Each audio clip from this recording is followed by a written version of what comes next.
धार की ऐतिहासिक भोजशाला एक बार फिर देश की सबसे बड़ी अदालत के फैसले के केंद्र में है। बसंत पंचमी और जुम्मे की नमाज को लेकर सुप्रीम कोर्ट के आदेश ने प्रशासन के सामने एक बड़ी चुनौती खड़ी कर दी है। पूजा, नमाज, सुरक्षा और कानून व्यवस्था हर मोर्चे पर प्रशासन की परीक्षा है। 23 जनवरी शाम तक पूरे सिस्टम को कानून व्यवस्था कायम रखने के लिए अग्नि परीक्षा देना है।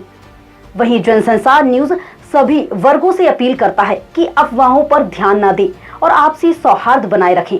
भोजशाला को लेकर हिंदू पक्ष ने सुप्रीम कोर्ट में याचिका दायर कर मांग की थी कि यहां पूरे दिन पूजा की अनुमति दी जाए।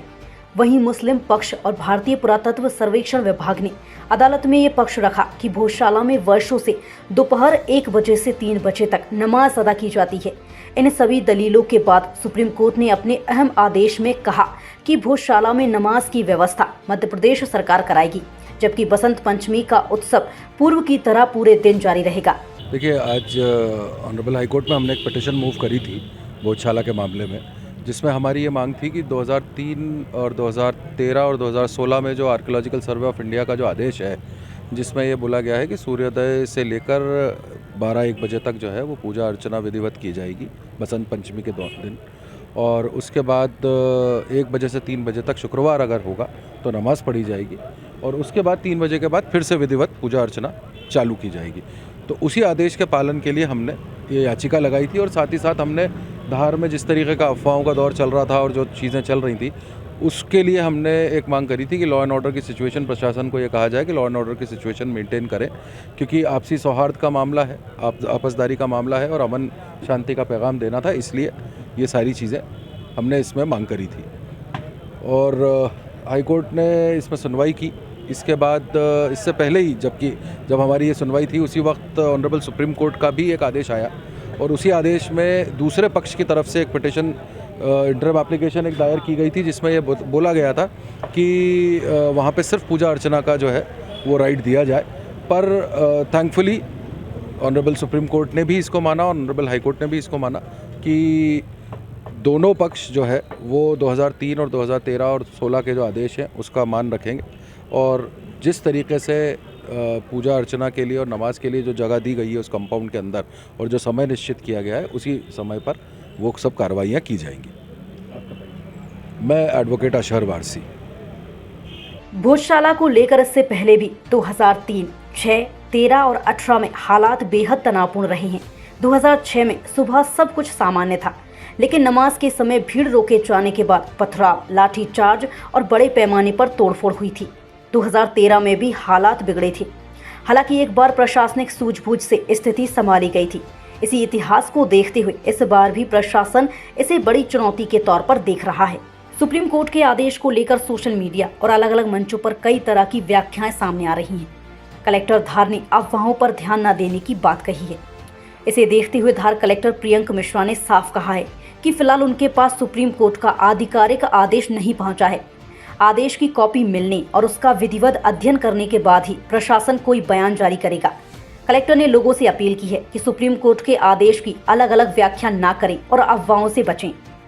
मैंने इसीलिए आप लोगों से मुखातिब होना ज़रूरी समझा कि कोर्ट में जो अभी सुनवाई हुई है, और उसके बाद से न्यूज़ रिपोर्ट्स में बहुत सी न्यूज़ रिपोर्ट्स तुरंत में ऑनलाइन पब्लिश हो रही हैं। मेरा सभी मीडिया ग्रुप्स से भी ये आग्रह रहेगा, और हमारे जो आमजन यहाँ नागरिक हैं उनसे भी आग्रह रहेगा कि अपने स्तर पे कोर्ट में हुई सुनवाई का इंटरप्रिटेशन या उसका जो अर्थ निकालने का कृपया प्रयास ना करें, क्योंकि आपके द्वारा बोली गई कोई भी एक चीज़, एक लाइन हो सकता है विरोधाभासी हो। ज़िला प्रशासन भी हमारे जो अभिभाषक वहाँ पे मौजूद हैं उनसे विचार विमर्श करके जब लिखित रूप से आदेश ऐसे मामलों में जब जारी होता है आधिकारिक रूप से, वो हमें मिलेगा। हम शासन से और अपने अभिभाषकों से उसका सही अर्थ निकालकर आगे की इसमें जो भी कार्रवाई है वो करेंगे। तो क्या मीडिया को ब्रीफ देंगे सर इस मामले में? बिल्कुल। उसके बाद जब एक बार इसमें रिटर्न में जब हमें ऑर्डर आ जाएगा, क्योंकि ये तो बात तय है कि इसमें हम लोगों को आगे की कार्रवाई करने के लिए वैसे भी हम सभी के साथ एक बार बैठेंगे। प्रयास ये रहेगा कि आज किसी समय उसके लिए बैठ कर के आगे की पूरी रणनीति तय करेंगे। अभी मैं आप लोगों के बीच में केवल और केवल इसलिए आया हूँ कि कई बार ये होता है कि इंटरप्रिटेशंस अलग अलग जो हैं किसी कोर्ट की सुनवाई के हो जाते हैं और उससे फिर शहर का माहौल बहुत ख़राब होता है, जिसकी आशंका से आप लोग भी मानेंगे कि इनकार नहीं किया जा सकता है। इसलिए आम जन के लिए, सामाजिक सौहार्द के लिए, जैसे मैंने कल भी अपनी अपील में कहा था, कृपया अभी सुनवाई का कोई इंटरप्रिटेशन अपने स्तर पर मत करिए। लिखित रूप में आदेश आ जाने के बाद हम आधिकारिक रूप से, व्यवस्थित रूप से उस बात को प्रकाश में लाएंगे कि आगे की ये प्रक्रिया कैसे हो। इसीलिए मैं आपसे कह रहा हूँ, सुनवाई में बहुत सी चीज़ें, इतनी चीज़ तो मैं बता सकता हूँ कि उसमें पृथक पृथक स्थानों की बात सुनवाई में की गई है, सेपरेट पृथक रास्तों की बात की गई है। इसीलिए मैं कह रहा हूँ कि उससे केवल ये अर्थ निकालना ठीक नहीं रहेगा। एक बार डिटेल में आ जाए कि दोनों पक्षों को क्या क्या उसमें अलाउ किया गया है, कितने क्षेत्रफल में किस प्रकार से हमको उसको नियोजित करना है प्रोटेक्टेड मॉन्यूमेंट की सीमा के अंदर। इसीलिए मैं चाहता हूं कि आप लोग कृपया अभी इंटरप्रिटेशन ना करें, कुछ वेट कर लें। वहीं भोजशाला के संयोजक गोपाल शर्मा ने बताया कि बसंत पंचमी की जो परंपरा चली आ रही है, हम उसके अनुसार बसंत पंचमी का पर्व मनाएंगे व कोर्ट के आदेश का पूरी तरह पालन किया जाएगा। भोजशाला की मुक्तियों से गौरव पुनः स्थापना को लेकर हिंदू समाज, हमारे पूर्वजों ने 1952 में महाराजा भोज उत्सव समिति का गठन करके राजा भोज के विचारों को, सरस्वती विचारों को, भोजशाला के विचारों को जन जन तक पहुंचाने के लिए समिति का गठन किया था और बसंत उत्सव मनाना प्रारंभ किया था। उसी परंपरा का निर्वाह करते हुए आज तक हिंदू समाज चला आ रहा है। 23 जनवरी को बसंत पंचमी है और शुक्रवार होने के कारण कहीं भ्रम की स्थिति पैदा हुई थी, जो आज सुप्रीम कोर्ट के जो आदेश हुआ है कि हिंदू समाज को अखंड पूजा का निर्णय दिया है। सूर्योदय से सूर्यास्त तक अखंड पूजा होगी, कहीं कोई हिंदू समाज विघ्न नहीं डलेगा। और रही सवाल नमाज की आदेश की, तो उन्होंने कहा कि इस परिसर में अन्य स्थान पर नमाज की व्यवस्था की जाए। तो हमारा शासन से आग्रह है कि परिसर में आंगन भी होता है, बाड़ा भी होता है। आंगन में एक अवैध कमाल मौलाना की मजार है, जहाँ पर प्रतिदिन नमाज होती है, तो यह नमाज यहाँ करा दी जाए, उनकी नमाज भी होगी और हमारा अखंड पूजा भी चलता रहेगा। कहीं समाज भ्रमित की स्थिति नहीं होगी और हिंदू समाज अपनी माँ का जन्मदिन ईमानदारी से मना पाएगा। वहीं कमाल मौलाना मस्जिद कमेटी के अध्यक्ष जुल्फिकार पठान ने कहा कि सुप्रीम कोर्ट का फैसला उन्हें स्वीकार है और अदालत ने भोजशाला के भीतर सुरक्षा व्यवस्था के बीच नमाज अदा कराने के निर्देश दिए हैं और मुस्लिम समाज कोर्ट के आदेश का पूरी तरह पालन करेगा। देखिए, सुप्रीम कोर्ट का एक सुप्रीम फैसला आया है जिसमें जो नमाज थी हमारी, जो 7/4/2003 का जो आदेश है उसमें भी यथावत थी, 1935 के गजेटियर में भी यथावत रही, 1952 में भी पिछले 800 साल से नमाज जो है यथावत रही। इसी तारतम्य में जो सुप्रीम कोर्ट ने जो आदेश दिया है उसके तहत जो है मुस्लिम समाज को वहाँ पर नमाज के लिए कहा गया है। जो एक परिसर में जो नमाज होती है या एक परिसर में नमाज के लिए अलाउड करा गया है, बिल्कुल सुप्रीम कोर्ट का फैसला जो है वो सबको मानना चाहिए और सुप्रीम कोर्ट का जो फैसला है उसका सम्मान करना चाहिए।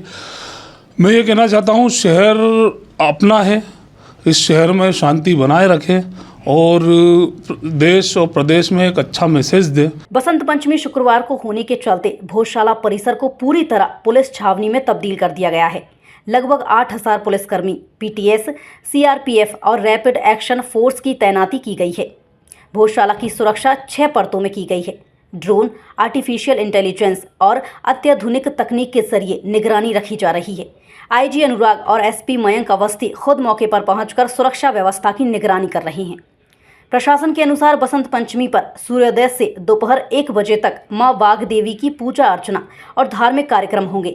इसके बाद सुप्रीम कोर्ट के निर्देश अनुसार दोपहर 1 बजे से 3 बजे तक नमाज अदा कराई जाएगी। भोजशाला सिर्फ एक धार्मिक स्थल नहीं, बल्कि प्रशासनिक संतुलन और सामाजिक सौहार्द की सबसे बड़ी परीक्षा भी है। इतिहास गवाह है कि एक छोटी सी चूक बड़े हालात पैदा कर सकती है। अब देखना यह है कि सुप्रीम कोर्ट के आदेश के बीच धार जिला प्रशासन इस संवेदनशील चुनौती को कितनी सूझबूझ और शांति के साथ संभाल पाता है। हालांकि धार के रहवासी पूर्व की घटनाओं को देखते हुए शांति के पक्षधर हैं। सभी चाहते हैं कि कानून का पालन सही ढंग से हो। वहीं जनसंसार न्यूज सभी वर्गों से अपील करता है कि अफवाहों पर ध्यान न दें और आपसी सौहार्द बनाए रखें।